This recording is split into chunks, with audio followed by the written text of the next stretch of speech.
So I'm Forrest Buford. I'm based in Southwest Georgia, working for Hot Glass Academy. We travel all over the country doing live glass demonstrations so that everybody can see this ancient dying art, or at least not if I have anything to do about it.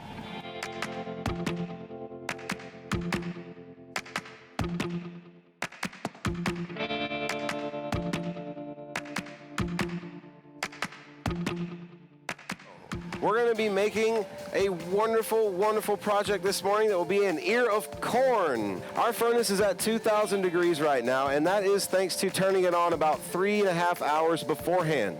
That's how long it takes to melt down some pre-made glass. We take glass that already exists and throw it in here and melt that down.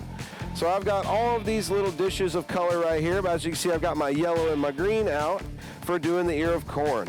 So we're taking glass and putting it inside of a furnace like this, and you heat it up to 2,000 degrees. That's where glass is liquid.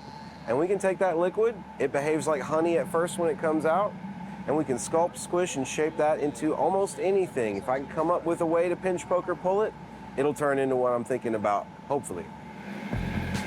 And now I have all of the glass I need to make a big, big ear of corn. Take a second to let it soak in a little more heat.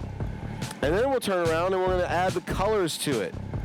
So color is very special. I mentioned that you throw in different things like metal oxides. A few examples are like for this yellow. So this is going to be an ear of corn. I don't know, you guys think it's ear of corn yet? Yeah, no. So we got a ways to go. And what we're going to need to do is use some molding to add in different amounts of texture to the surface that'll help it look a lot more like an ear of corn. But to marver glass is to press down, squish, and change the shape of the form.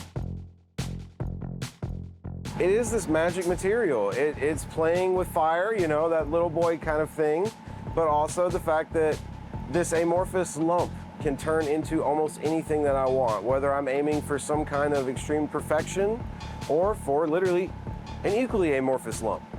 And the fact that I can take the time to figure out a process for that, it helps with, you know, people talk about the left and the right brain struggle, the science brain and the art brain. There's a lot of both going on in the glass world.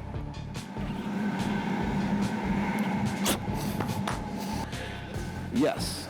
And here in a few moments, when it's at just the perfect temperature, we'll stick it down, and then we'll start to stretch it out some, and I'm going to cut it free with a pair of shears.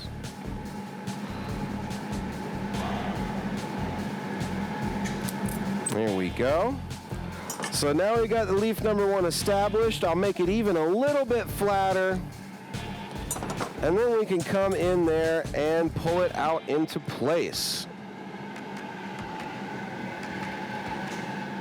I've been doing all kinds of things. Farm animals, corn, of course, because we're here at the Iowa State Fair.